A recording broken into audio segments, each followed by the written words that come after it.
Hello students, welcome to BA exam.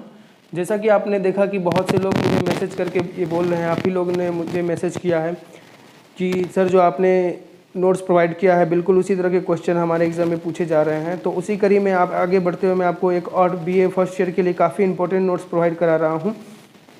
और इसी notes को लिखकर मैंने अपने एग्ज़ाम में 95% मार्क्स जो है स्कोर किए थे पॉलिटिकल साइंस में।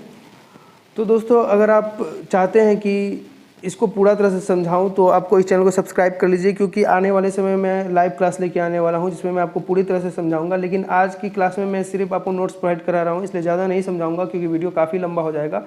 और बीच बीच में ये भी समझाना लगूंगा तो आपको लिखने में भी काफ़ी प्रॉब्लम होगा, चाहे आप स्क्रीनशॉट लेके लिखो या फिर आप डायरेक्ट इस यहीं से वीडियो से ही कॉपी में अपने नोट्स बना लो, क्योंकि ये आपके एग्ज़ाम के लिए काफ़ी इंपॉर्टेंट है। तो चलिए देखते हैं आज का जो टॉपिक है, यह है ऑस्टिन का संप्रभुता सिद्धांत। आपको पता होगा कि हर एक यूनिवर्सिटी चाहे आप किसी भी कॉलेज में है, ये टॉपिक आपके पूछे ही जाते हैं। तो इसके क्वेश्चन दो प्रकार से आ सकते हैं। एक तो आ सकता है कि ऑस्टिन के संप्रभुता सिद्धांत की व्याख्या कीजिए, या फिर अथवा में दे सकता है कि ऑस्टिन के प्रभुसत्ता संबंधी सिद्धांत की आलोचनात्मक परीक्षण कीजिए। ठीक है, तो आपको बस ध्यान देना है कि यहाँ ऑस्टिन के प्रभुसत्ता संबंधी सिद्धांत के बारे में भी पूछ सकता है या फिर संप्रभुता सिद्धांत, दोनों एक ही। बस आपको इतना ध्यान रखना है, या फिर क्वेश्चन थोड़ा सा घुमा के भी देख सकता है। ठीक है, आपको बस इतना ध्यान रखना है। तो इसका आंसर हम लोग इस प्रकार लिख सकते हैं कि यहाँ से स्टार्ट करेंगे लिखना कि संप्रभुता के वैधानिक सिद्धांत का सर्वोत्तम विश्लेषण जॉन ऑस्टिन ने 1832 में प्रकाशित अपनी पुस्तक, जो उनकी पुस्तक थी लेक्चर ऑन ज्यूरिस्प्रूडेंस, यानी कि हिंदी में हम लोग उसको कहते हैं विधान शास्त्र पर व्याख्यान, लेकिन उन्होंने जो पुस्तक ओरिजिनली लिखी थी वह थी लेक्चर्स ऑन ज्यूरिस्प्रूडेंस। ठीक है, उसमें उन्होंने बताया था अपने जो संप्रभुता का सिद्धांत या प्रभुसत्ता के संबंधी जो विचार उनमें उन्होंने प्रकट किया था। ऑस्टिन जो थे हॉब्स और बेंथम के विचारों से बहुत अधिक प्रभावित थे। ठीक है, तो उनका विचार था कि जितने भी उच्चतर लोग हैं और निम्नतर, यानी कि जितने भी ऊंचे लोग हैं, अमीर लोग हैं, वो लोग जो निम्नतर को जो आदेश देते हैं वही एक कानून है, तो वो इसको ही एक कानून मानते थे। जैसा कि मैंने यहाँ पे लिखा हुआ भी है कि उच्चतर द्वारा निम्नतर को दिया गया आदेश ही कानून होता है। अपने इसी विचार के आधार पर ऑस्टिन ने संप्रभुता की धारणा का प्रतिपादन किया, जो इस प्रकार है कि कोई निश्चित उच्च सत्ताधारी मनुष्य जो स्वयं किसी वैसे ही उच्च सत्ताधारी के आदेश का पालन का अभ्यस्त न हो, यदि मनुष्य समाज के बड़े भाग में अस्थायी रूप से अपने आदेशों का पालन कराने की स्थिति में हो, तो वह उच्च सत्ताधारी मनुष्य उस समाज में संप्रभु होता है। वह समाज एक राजनीतिक व स्वाधीन समाज अर्थात राज्य होता है। ठीक है,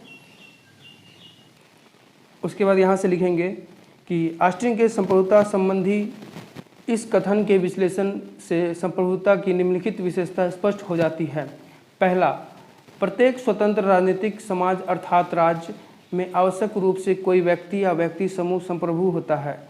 प्रत्येक राजनीतिक समाज में प्रभुत्व शक्ति उसी प्रकार अनिवार्य है जिस प्रकार पदार्थ में किसी पिंड में आकर्षण होना अनिवार्य है। अगर आपने 9-10 में साइंस पढ़ा है तो आपको पता होगा कि हर पिंड में एक प्रकार का आकर्षण बल होता है। ठीक है, तो उसी प्रकार से क्या होता है कि जो राजनीतिक समाज में प्रभुत्व शक्ति उसी प्रकार से अनिवार्य होता है। दूसरा हम लिखेंगे कि संप्रभु किसी एक मानव या मानव समूह के रूप में हो सकता है, किंतु यह आवश्यक रूप से निश्चित होना चाहिए।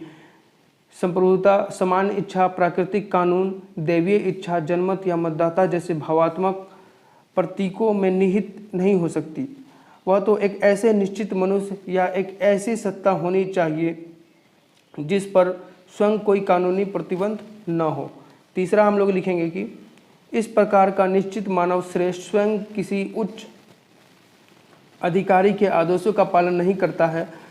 उसकी इच्छा सभी व्यक्तियों और समुदाय से उच्च है तथा वह प्रत्यक्ष या अप्रत्यक्ष रूप से किसी के भी नियंत्रण के अधीन नहीं हो सकता। उसके बाद हम लोग चौथा लिखेंगे कि प्रभुत्व शक्ति के आदेश ही कानून है और आदेश रूप में अज्ञाओं को न मानने की दशा में दंड का अधिकारी होना पड़ता है। प्रभु शक्ति, पांचवा लिखेंगे, प्रभु शक्ति अविभाज्य है क्योंकि वह एक इकाई हैं, इसलिए वह खंडित नहीं हो सकती। प्रभुत्व शक्ति के इस विभाजन का अर्थ है संप्रभुता का विनाश। आलोचना। अब हम लोग यहाँ से जो ऑस्टिन के संप्रभुता सिद्धांत है उसकी आलोचना प्रारंभ कर रहे हैं। तो आलोचना अगर आपको दिया जाए, आलोचना नहीं दिया जाए तो आलोचना आपको लिखने की जरूरत नहीं है, आप उतना ही आंसर लिख सकते हैं। लेकिन अगर आपसे आलोचना लिखने के भी कहा जाए तो आप यहाँ से भी लिख सकते हैं कि ऑस्टिन द्वारा किए गए विश्लेषण के अनुसार सर्वोच्च शक्ति निश्चयात्मक, स्वेच्छाचारी, असमिति, अविभाज्य, सर्वव्यापक और अस्थायी है। किंतु ऑस्टिन एक वकील था और उसने संप्रभुता के सिद्धांत की व्याख्या में केवल वैधानिक दृष्टिकोण को ही रखा है। ऑस्टिन द्वारा संप्रभुता के व्यवहारिक पक्ष पर ध्यान न दिए जाने के कारण sir Henry Maine, Bryce, A.R. Lord बल्टसली और जेम्स स्टीफन आदि ने इस सिद्धांत की कटु आलोचना की है। इस सिद्धांत की आलोचना के प्रमुख आधार निम्नलिखित हैं। आलोचना के पहला आधार हम लोग लिखेंगे कि समाज में ऑस्टिन के निश्चित जनश्रेष्ठ की खोज कर पाना कठिन है। ऑस्टिन के द्वारा जिस प्रकार के निश्चित संप्रभु की व्याख्या की गई है, व्यवहार में उसे खोज पाना अत्यंत कठिन है। मेन यानी कि जो मेन थे, जो एक व्यक्ति है, उन्होंने लिखा कि मेन ने अपनी पुस्तक अर्ली इंस्टीट्यूशन में लिखा है कि इतिहास में इस प्रकार के निश्चित जनश्रेष्ठ के उदाहरण नहीं मिलते। उन्होंने लिखा है कि पूर्व में अनेक साम्राज्यों में ऐसी कोई चीज़ नहीं थी जिसे निश्चित उच्चतर सत्ता कहा जा सके। मध्ययुग में यह निश्चित करना कठिन था कि राज संप्रभु है या चर्च। सामंतवादी युग के सामंतों की शक्ति कम नहीं थी। वर्तमान समय में भी अमेरिका जैसी संघात्मक व्यवस्था वाले देश में संप्रभु को निश्चित करना बहुत कठिन है। दूसरा लिखेंगे कि हम लोग इस शक्ति को अधिक महत्व दिया गया है ऑस्टिन के संप्रभुता सिद्धांत में। इस सिद्धांत के परिवर्तन में शक्ति को अधिक महत्व प्रदान किया गया है। इसमें बताया गया है कि उच्च सत्ताधारी अपने आदेशों का पालन शक्ति के आधार पर करवाता है, परंतु वास्तविकता यह नहीं है। अधिकांश जनता कानून पालन दंड के भय के कारण नहीं, वरन या परंतु भी लिख सकते हैं, परंतु इस कारण करती है कि कानून जनता की इच्छा के लिए अभिव्यक्ति करती है और उनके पालन में जनता का ही कल्याण होता है। तो बहुत से लोग जो है कि कानून का इसलिए पालन नहीं होते हैं कि क्योंकि अगर वो पालन नहीं करेंगे तो उनको दंड मिलेगी, बल्कि इसलिए पालन करते हैं कि कहीं ना कहीं कानून का पालन करने में ही जनता की भलाई है। तीसरा लिखेंगे हम लोग कि संप्रभुता अविभाज्य नहीं है। ऑस्टिन संप्रभुता की अविभाज्यता का प्रतिपादन करता है, लेकिन व्यवहारिक दृष्टिकोण से संप्रभुता की अविभाज्यता को स्वीकार नहीं किया जा सकता है। प्रत्येक राजनीतिक समाज में कर्तव्य का बंटवारा होता है और प्रशासनिक कर्तव्यों के इस बंटवारे से यह स्पष्ट है कि संप्रभुता विभाजित की जा सकती है। इसके अतिरिक्त वर्तमान समय के संघात्मक राज्यों में तो संप्रभुता आवश्यक रूप से विभाजित होती है।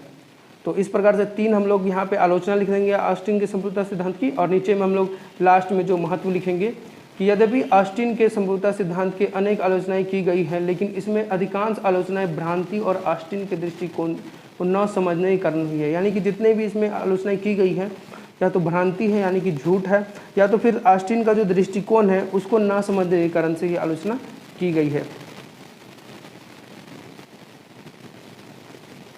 तो यहाँ पे भ्रांति से दृष्टिकोण को न समझने के कारण हुई है, यहाँ तक लिख लेंगे। उसके बाद लिखेंगे कि ऑस्टिन ने वैधानिक दृष्टिकोण के आधार पर इस सिद्धांत का प्रतिपादन किया है और इस दृष्टिकोण से यह सिद्धांत नितांत सही है। यह सिद्धांत नितांत स्पष्ट और तर्कसंगत है और उसके द्वारा किए गए सिद्धांत के इस विवेचन से संप्रभुता के लौकिक और राजनीतिक रूपों की निश्चितता में ढल जाती है।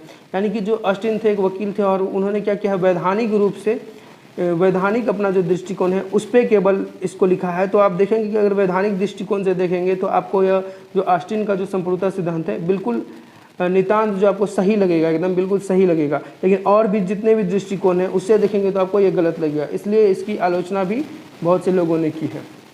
तो ये काफ़ी इंपॉर्टेंट है। मुझे पता है कि काफ़ी अच्छे से आप लोग नहीं समझ पाएंगे, लेकिन अगर आपका एग्ज़ाम है तो आप इसे नोट्स के तौर पर लिख लें, और अगर आप समझना चाहते तो बिल्कुल मैं आपको बोर्ड पे समझाऊंगा। आने वाले समय में लाइव क्लास लूँगा, तो चैनल को जरूर सब्सक्राइब कर ले। और काफ़ी सारे जितने भी नोट्स हैं बिल्कुल एक के बाद एक आपको अपलोड होते हुए मिल जाएंगे, बहुत से मैंने अपलोड भी कर दिए हैं। तो मिलते हैं अगले वीडियो में।